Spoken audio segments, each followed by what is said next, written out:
Hi, Scott Orlin with CINEMA-Magazin. This terrific new film coming your way, The Trial of the Chicago Seven. And I'm here with one of the stars, Yahya Abdul-Mateen II. Uh, Appreciate you. How you doing? Doing great. I want to ask you, I mean, obviously actors get a myriad of opportunities, but when you step into the shoes of somebody who really existed, is there a different pressure on you to get it right?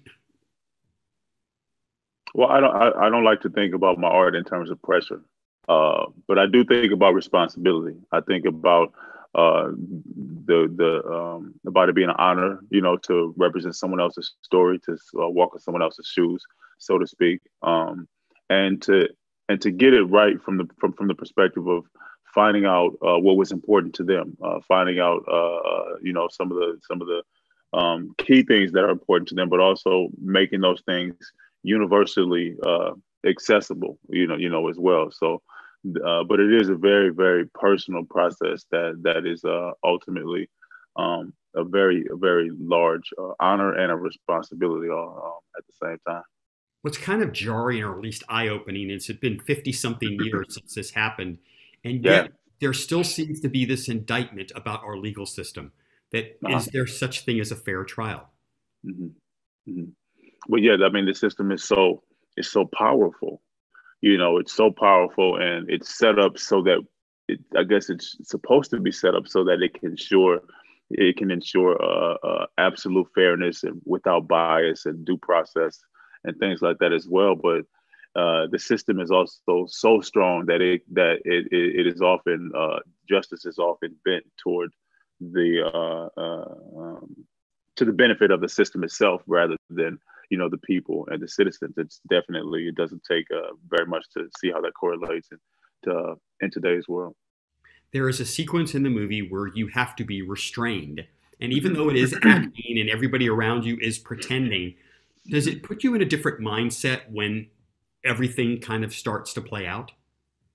It's very difficult to shoot that scene. Very, very difficult because at the end of the day, I am an actor, but I'm also representing someone else's reality, someone else's story. And the reality that I went through was far less harsh than the actual reality that Bobby Seale went through. But to put myself through that, or to allow myself to be put through that, because I had the choice to say yes or no, was still it was still extremely emotionally difficult. So I can only imagine what Bobby Seale must have gone through at that same time. My goal was to make sure that he was an honorable man, an honorable character, and human being throughout that entire process, and that he wasn't defeated in that moment though, but that it was a moment of strength and resilience, and that's the way that I chose to honor him in that moment. You mentioned the word honor, and I kind of want to say is that some of the work that you've been recently doing has been honored. Do you feel you're in a sweet spot right now with your career? Watchmen, now with Chicago 7, you have Candyman coming out soon. That Mhm. things are starting to really go well for Yahya? Yeah, thank you for. I think I'm currently in a really good space. I think I've been really blessed to align myself with talented filmmakers and television makers. My goal is to do great work, to do important work when I have the opportunity. But being as though I'm sort of just getting my foot into the business, then I think more about aligning myself with the tastemakers, people who are doing excellent things, and I try to align myself in those spaces so that my artistry is taken care of, and everything else I think is just really a byproduct of things that happen once I'm no longer in control. But I'm definitely in a blessed position, and I look forward to keeping the momentum going as long as I just keep continue to align myself with good stories and excellent tastemakers and company.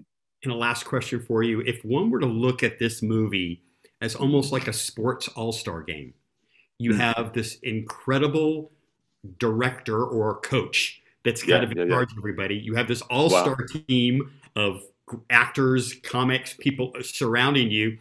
How did that change your game? Oh man. Well, that's the first time that I've heard that analogy. But I also have talked about it like a game. This is a part. This is a game. It was a game where sometimes you're a spectator, and at the same time you want to get in. you just want to play so badly. So, I would stay up to prepare because I knew that all of my scenes were with Mark Rylance, and I want to be able to play.